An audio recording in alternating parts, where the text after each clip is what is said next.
Assam ಪಾಂಡಿಚೇರಿಯಲ್ಲಿ BJP ಭರ್ಜರಿ ಗೆಲುವು, ಬಸವ ಕಲ್ಯಾಣದಲ್ಲಿ ಸಂಭ್ರಮಾಚರಣೆ ಜೋರಾಗಿ. ನಮಸ್ಕಾರ, ನಾನು ಮಾಧವಿ ಲಾಖೆ. ಎಂಟಿವಿ ವೀಕ್ಷಕರಿಗೆ ಸ್ವಾಗತ. ಅಂಬೇಡ್ಕರ್ ವೃತ್ತದಲ್ಲಿ ಪಟಾಕಿ ಸಿಡಿಸಿ ಸಿಹಿ ಹಂಚಿಕೆ, ಶಾಸಕ ಶರಣು ಸಲ್ಗರ್ ನೇತೃತ್ವದಲ್ಲಿ ಕಾರ್ಯಕರ್ತರ ಸಂಭ್ರಮ. ಬೀದರ್ ಜಿಲ್ಲೆಯ ಬಸವ ಕಲ್ಯಾಣ ನಗರದಲ್ಲಿ ಪಶ್ಚಿಮ ಬಂಗಾಳ, ಅಸ್ಸಾಂ ಹಾಗೂ ಪಾಂಡಿಚೇರಿ ರಾಜ್ಯಗಳಲ್ಲಿ ಭಾರತೀಯ ಜನತಾ ಪಕ್ಷವು ಭರ್ಜರಿ ಗೆಲುವು ಸಾಧಿಸಿದ ಹಿನ್ನೆಲೆಯಲ್ಲಿ ಭವ್ಯ ಸಂಭ್ರಮಾಚರಣೆ ನಡೆಯಿತು. ನಗರದ ಅಂಬೇಡ್ಕರ್ ವೃತ್ತದಲ್ಲಿ ಪಕ್ಷದ ಕಾರ್ಯಕರ್ತರು ದೊಡ್ಡ ಸಂಖ್ಯೆಯಲ್ಲಿ ಸೇರಿ ಪಟಾಕಿ ಸಿಡಿಸಿ ಘೋಷಣೆಗಳನ್ನು ಕೂಗಿ ಸಿಹಿ ಹಂಚುವ ಮೂಲಕ ತಮ್ಮ ಸಂತಸವನ್ನು ವ್ಯಕ್ತಪಡಿಸಿದರು. ಈ ಸಂದರ್ಭದಲ್ಲಿ ಬಸವ ಕಲ್ಯಾಣ ಮತಕ್ಷೇತ್ರದ ಶಾಸಕ ಶ್ರೀ ಶರಣು ಸಲ್ಗರ್ ಅವರು ಭಾಗವಹಿಸಿ ಕಾರ್ಯಕರ್ತರಿಗೆ ಸಿಹಿ ಹಂಚುವ ಮೂಲಕ ಗೆಲುವಿನ ಹರ್ಷವನ್ನು ಹಂಚಿಕೊಂಡರು. ಮಾತನಾಡಿದ ಅವರು, ಈ ಗೆಲುವು ಪ್ರಧಾನಮಂತ್ರಿ ನರೇಂದ್ರ ಮೋದಿ ಅವರ ನಾಯಕತ್ವಕ್ಕೆ ಹಾಗೂ ಜನರ ವಿಶ್ವಾಸಕ್ಕೆ ಸಾಕ್ಷಿಯಾಗಿದೆ. ದೇಶದ ಅಭಿವೃದ್ಧಿ ದಿಕ್ಕಿನಲ್ಲಿ ಬಿಜೆಪಿ ಮತ್ತಷ್ಟು ಬಲವಾಗಿ ಸಾಗಲಿದೆ ಎಂದು ಹೇಳಿದರು. ಕಾರ್ಯಕ್ರಮದಲ್ಲಿ ಭಾಗವಹಿಸಿದ ಕಾರ್ಯಕರ್ತರು ಭಾರತ್ ಮಾತಾ ಕಿ ಜೈ, ಬಿಜೆಪಿ ಜಿಂದಾಬಾದ್ ಎಂಬ ಘೋಷಣೆಗಳನ್ನು ಕೂಗಿ ಉತ್ಸಾಹ ವ್ಯಕ್ತಪಡಿಸಿದರು. ಹಲವರು ತ್ರಿವರ್ಣ ಧ್ವಜಗಳನ್ನು ಹಿಡಿದು ಮೆರವಣಿಗೆ ನಡೆಸಿ ನಗರದಲ್ಲಿ ಹಬ್ಬದ ವಾತಾವರಣ ನಿರ್ಮಿಸಿದರು. ಈ ಸಂದರ್ಭದಲ್ಲಿ ಬಿಜೆಪಿ ಪಕ್ಷದ ನಗರ ಮಂಡಲ ಅಧ್ಯಕ್ಷರಾದ ಸಿದ್ದು ಬಿರಾದಾರ್, ಗ್ರಾಮೀಣ ಮಂಡಲ ಅಧ್ಯಕ್ಷರಾದ ಜ್ಞಾನೇಶ್ವರ್ ಮುಳೆ, ಜಿಲ್ಲಾ ಒಬಿಸಿ ಮೋರ್ಚಾ ಅಧ್ಯಕ್ಷರಾದ ಅರವಿಂದ್ ಮುದ್ದೆ, ಪ್ರಧಾನ ಕಾರ್ಯದರ್ಶಿಗಳಾದ ಪ್ರದೀಪ್ ಬೇಂದ್ರೆ, ರಾಜ್ಕುಮಾರ್ ರಾಜೋಳೆ, ಎಸ್ಸಿ ಮೋರ್ಚಾ ತಾಲೂಕಾ ನಗರ ಘಟಕ ಅಧ್ಯಕ್ಷರಾದ ಶಿವಕುಮಾರ್ ಸಿತಾರ್, ಪ್ರಧಾನ ಕಾರ್ಯದರ್ಶಿಗಳಾದ ಸೋಮಶೇಖರ್ ರಾಠೋಡ್, ನಿಲ್ಕಂಠ್ ಬೆಂಡೆ, ಯುವ ಮೋರ್ಚಾ ಅಧ್ಯಕ್ಷರಾದ ಶಿವಕುಮಾರ್ ಅಗ್ರೆ, ಹಿರಿಯ ನಾಯಕರಾದ ಗುರುನಾಥ್ ಮುಲ್ಗೆ ಹಾಗೂ ರೈತ ಮೋರ್ಚಾ ಸದಸ್ಯರಾದ ಬಾಬುರಾವ್ ಹಿಂಸೆ ಸೇರಿದಂತೆ ಅನೇಕ ಮುಖಂಡರು ಮತ್ತು ಕಾರ್ಯಕರ್ತರು ಉಪಸ್ಥಿತರಿದ್ದರು. ವರದಿ ಮಾಧವಿ ಲಾಖೆ, ಎಂಟಿವಿ ನ್ಯೂಸ್ ಕನ್ನಡ. ನಮ್ಮ ನಡೆ ನ್ಯಾಯದ ಕಡೆ. ನಿರಂತರ ಸುದ್ದಿ ಮತ್ತು ಜಾಹೀರಾತುಗಳಿಗಾಗಿ ಎಂಟಿವಿ ಕನ್ನಡ ನ್ಯೂಸ್ ಅನ್ನ ಸಬ್ಸ್ಕ್ರೈಬ್ ಮಾಡಿ. ಧನ್ಯವಾದಗಳು.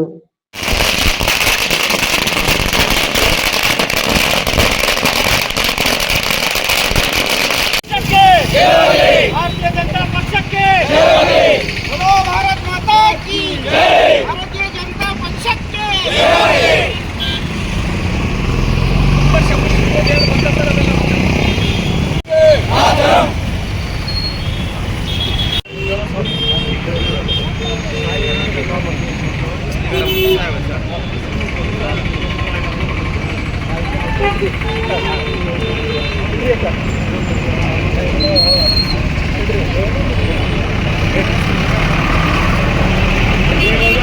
बोलो, भारत माता की जय, भारतीय जनता पक्षಕ್ಕೆ ಮಾನ್ಯ ನರೇಂದ್ರ ಮೋದಿ ಅವರಿಗೆ, ನಿತಿನ್ ನವೀನ್ ಜಿ ಅವರಿಗೆ, ಯುವ ವಿಜೇಂದ್ರ ಅವರಿಗೆ, ಶರಣು ಸಲ್ಗರ್ ಅವರಿಗೆ.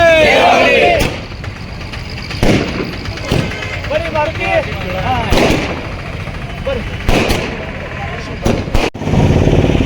ಬಸವ ಕಲ್ಯಾಣ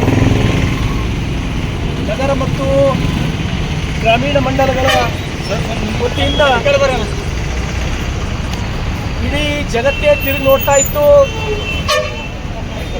ಪಶ್ಚಿಮ ಬಂಗಾಳದ ಚುನಾವಣೆ ಫಲಿತಾಂಶ ಏನಾಗ್ಬೋದು ಅಂತೇಳಿ. ಇವತ್ತು ನಾವೆಲ್ಲರೂ ಭಾರತೀಯ ಜನತಾ ಪಾರ್ಟಿ ಕಾರ್ಯಕರ್ತರು ಬಸವ ಕಲ್ಯಾಣದ ಸಮಸ್ತ ಎಲ್ಲ ನಾವು ಪ್ರಮುಖರು ವಿಜಯೋತ್ಸವವನ್ನು ಬಸವ ಕಲ್ಯಾಣದ ಅಂಬೇಡ್ಕರ್ ಚೌಕದಲ್ಲಿ ಆಚರಣೆಯನ್ನು ಮಾಡ್ತಾ ಇದ್ದೇವೆ. ಮೊಟ್ಟ ಮೊದಲಿಗೆ ಈ ಪಶ್ಚಿಮ ಬಂಗಾಳದ ವಿಜಯ ಈ ದೇಶದ 120 ಕೋಟಿ ಹಿಂದೂಗಳಿಗೆ ಸಲ್ಲಬೇಕಂತೇಳಿ ನಾನು ಬಹಳ ಸಂತೋಷದಿಂದ ಹೇಳ್ತೇನೆ. ಈ ವಿಜಯಕ್ಕಾಗಿ ಹಗಲಿರುಳು ಶ್ರಮಪಟ್ಟಂತ ಈ ದೇಶದ ಆದರಣೀಯ ಪ್ರಧಾನಮಂತ್ರಿಗಳು ನರೇಂದ್ರ ಮೋದಿಯವರು ಹಾಗೂ ರಾಷ್ಟ್ರೀಯ ಅಧ್ಯಕ್ಷರು ಆದಂಥ ನಿತಿನ್ ನವೀನ್ ಜಿ ಅವರು, ಈ ದೇಶದ ಗೃಹ ಮಂತ್ರಿಗಳಾದಂಥ ಅಮಿತ್ ಶಾ ಅವರು, ಹೀಗೆ ಅನೇಕ ರಾಷ್ಟ್ರೀಯ ನಾಯಕರು ಹಾಗೂ ನಮ್ಮ ರಾಷ್ಟ್ರೀಯ ಸಂಘಟನಾ ಪ್ರಧಾನ ಕಾರ್ಯದರ್ಶಿಗಳಾದಂಥ BL ಸಂತೋಷ್ ಜಿ ಅವರು ಅನೇಕರ ಪರಿಶ್ರಮ, ಪಶ್ಚಿಮ ಬಂಗಾಳ, ಅಸ್ಸಾಂ, ಪಾಂಡಿಚೇರಿಯ ಕಾರ್ಯಕರ್ತರ ಪರಿಶ್ರಮ, ಹಾಗಾಗಿ ಸಮಸ್ತ ಪಶ್ಚಿಮ ಬಂಗಾಳ, ಅಸ್ಸಾಂ, ಪಾಂಡಿಚೇರಿ ಎಲ್ಲ ಕಾರ್ಯಕರ್ತರಿಗೆ ಬಸವ ಕಲ್ಯಾಣ ಭಾರತೀಯ ಜನತಾ ಪಾರ್ಟಿ ವತಿಯಿಂದ ತುಂಬ ಹೃದಯದ ಧನ್ಯವಾದಗಳು ಮತ್ತು ಅಭಿನಂದನೆಗಳನ್ನು ನಾನು ಸಲ್ತೇನೆ.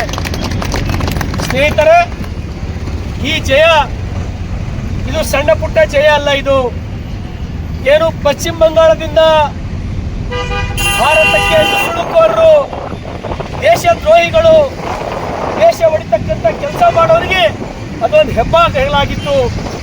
ಇವತ್ತು ಅದನ್ನು ಮುಚ್ಚುವುದರ ಮುಖಾಂತರ ಇವತ್ತು ಇಡೀ ಭಾರತದ 120 ಕೋಟಿ ಹಿಂದೂ ಜಾಗೃತರಾಗಿದ್ದಾರೆ ಅಂತಕ್ಕಂಥ ಸಂದೇಶ ಇವತ್ತಿನ ಫಲಿತಾಂಶದಿಂದ ನಮ್ಮೆಲ್ಲರಿಗೂ ಗೊತ್ತಾಗ್ತಾ ಇದೆ.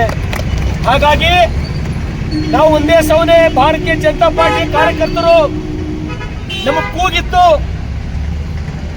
ನಾನಷ್ಟೇ ಅಲ್ಲ, ಯೋಗಿ ಆದಿತ್ಯನಾಥ್ ಅವರು, ಉತ್ತರ ಪ್ರದೇಶದ ಮುಖ್ಯಮಂತ್ರಿಗಳು ಪಶ್ಚಿಮ ಬಂಗಾಳದ ಪ್ರತಿಯೊಂದು ಕ್ಷೇತ್ರಕ್ಕೆ ಹೋಗಿ, ಪ್ರತಿಯೊಂದು ಜಿಲ್ಲೆಗೆ ಹೋಗಿ ಅವ್ರೇನ್ ಹೇಳ್ತಾ ಇದ್ರು, ಮೈ ಗಾಯ್ ಕೋ ಕಟ್ಟೆ ದೂಂಗಾ, ಹಿಂದೂ ಕೋ ಪಟ್ಟೆ ದೂಂಗಾ ಅಂತ ಹೇಳಿ ಅವ್ರು ಆವಾಜ್ ಕೊಟ್ಟಿದ್ರು. ಯಾವತ್ತು ಈ ಕಾಂಗ್ರೆಸ್ ಏನು ನಾವು ಗೋಮಾತೆ ಅಂತ ಹೇಳಿ ಕರಿತೀವಿ, ನಮ್ಮ ತಾಯಿ ಗೋಮಾತೆ ಕಣ್ಣೀರಿನ ಶಾಪದ ಫಲ ಇದು ಇವತ್ತು ಕಾಂಗ್ರೆಸ್ ಅನುಭವಿಸ್ತಾ ಇದೆ. ನೀವೇನು ಗೋಮಾತೆಗೆ ಅಕ್ರಮ ಕಸಾಯಿಖಾನೆಗಳಿಗೆ ಹೋಗಿ ಕಳಿಸಿ ಒಂದು ವಾರ ಉಪವಾಸಿತ ಕಡಿತಾರಲ್ಲ, ಕಣ್ಣೀರ್ ಹಾಕ್ತದಲ್ಲ, 28ಗೂ ಕೂಡ ನಿಮ್ಗದ್ರ ಶಾಪ್ ತಟ್ಟದೆ ಬಿಡಲ್ಲ. ನಾವು ಕೂಡ ಬರ್ತಕ್ಕಂಥ ದಿನಮಾನಗಳಲ್ಲಿ ಭಾರತೀಯ ಜನತಾ ಪಾರ್ಟಿ 2028ಕ್ಕ 160ರಿಂದ 170 ಸೀಟನ್ನ ಕರ್ನಾಟಕ ರಾಜ್ಯದಲ್ಲಿ ನಾವು ಗೆಲ್ತೇವೆ ಅಂತಕ್ಕಂಥ ವಿಶ್ವಾಸ ನಮಗಿದೆ ಸ್ನೇಹಿತರೆ. ಹಾಗಾಗಿ ನಾನು ವಿಶೇಷವಾಗಿ ಮತ್ತೊಮ್ಮೆ ಸಮಸ್ತ ನಮ್ಮೆಲ್ಲ ರಾಷ್ಟ್ರೀಯ ನಾಯಕರು, ನಮ್ಮ ರಾಜ್ಯದ ಅಧ್ಯಕ್ಷರು, ಅನೇಕ ಜನ ಕರ್ನಾಟಕದ ನಮ್ಮ ಅನೇಕ ಕಾರ್ಯಕರ್ತರು, ಅರುಣ್ ಬಿನ್ನಾಡಿಜಿ ಅವರು, CT ರವಿ ಅವರು, ಸಾಕಷ್ಟು ಜನ ಕಾರ್ಯಕರ್ತರು ಹೋಗಿ ಪಶ್ಚಿಮ ಬಂಗಾಳದಲ್ಲಿ ಚುನಾವಣೆಯಲ್ಲಿ ಕೆಲಸ ಮಾಡಿದ್ದಾರೆ. ಹೀಗಾಗಿ ಪರೋಕ್ಷವಾಗಿ ಪ್ರತ್ಯಕ್ಷವಾಗಿ ಯಾರೇ ಅತ್ಯಾಚಾರಕ್ಕ ಬೆಂಬಲವಾಗಿ ನಿಲ್ತಾ ಇತ್ತು ವೆಸ್ಟ್ ಬಂಗಾಲ್ ತೃಣಮೂಲ ಕಾಂಗ್ರೆಸ್. ಹಾಗಾಗಿ ಇವತ್ತು ಅಲ್ಲಿನ ಜನ, ಅಲ್ಲಿನ ಹಿಂದೂಗಳು ತಕ್ಕ ಪಾಠ ಕಲಿಸುವ ಮುಖಾಂತರ ಇವತ್ತು ಕಾಂಗ್ರೆಸ್ಗೆ ಅತಿ ದೊಡ್ಡ ಶಿಕ್ಷೆಯನ್ನು ಕೊಟ್ಟಿದ್ದಾರೆ. ಹಾಗಾಗಿ ಸಮಸ್ತ ಪಶ್ಚಿಮ ಬಂಗಾಳ, ಅಸ್ಸಾಂ ಮತ್ತು ಪಾಂಡಿಚೇರಿ ಎಲ್ಲ ಕಾರ್ಯಕರ್ತರಿಗೆ, ಎಲ್ಲ ರಾಷ್ಟ್ರೀಯ ನಾಯಕರಿಗೆ ತುಂಬು ಹೃದಯದ ಧನ್ಯವಾದಗಳನ್ನು ಕೊಡ್ತೇನೆ. ಇವತ್ತಿನ ವಿಜಯೋತ್ಸವದಲ್ಲಿ ಪಾಲ್ಗೊಂಡಂತ ಎಲ್ಲ ಭಾರತೀಯ ಜನತಾ ಪಾರ್ಟಿಯ ನಮ್ಮ ನಗರ ಮತ್ತು ಗ್ರಾಮಾಂತರ ಮಂಡಲದ ಅಧ್ಯಕ್ಷರು ಸಿದ್ದು ಬಿರಾದರ್ ಅವರು, ಜ್ಞಾನೇಶ್ವರ್ ಮೂಳೆ ಅವರು, ಅರವಿಂದ್ ಮುತ್ಯ ಅವರು, ರಾಮಚಂದ್ರಪ್ಪ ಹುಡುಗಿ ಅವರು, ಸೂರ್ಯವಂಶಿ ಅವರು, ಶಿವ ಆಗ್ರೆ, ಬಾಬುರಾವ್ ಹಿಂಸೆ ಅವರು, ಅನೇಕ ಜನ ನನ್ನ ಅಕ್ಕ ತಂಗಿಯರು ತಾವೆಲ್ಲರೂ ಬಂದು ಈ ವಿಜಯೋತ್ಸವದಲ್ಲಿ ಪಾಲ್ಗೊಂಡಿದ್ದೀರಿ. ಬರ್ತಕ್ಕಂಥ ದಿನಮಾನದಲ್ಲಿ ಏನು ನರೇಂದ್ರ ಮೋದಿ ಅವರ ಕನಸಿತ್ತು, ಕಾಂಗ್ರೆಸ್ ಮುಕ್ತ ಭಾರತ ಮಾಡ್ತೀವಿ ಅಂತಕ್ಕಂಥ ಕನಸು ಇನ್ನೇನು ಕೆಲವೇ ವರ್ಷಗಳಲ್ಲಿ ನನಸಾಗ್ತದೆ. ಹಾಗಾಗಿ ತಮ್ಮೆಲ್ಲರಿಗೆ ಮತ್ತೊಮ್ಮೆ ಧನ್ಯವಾದಗಳು. ನಮಸ್ಕಾರ.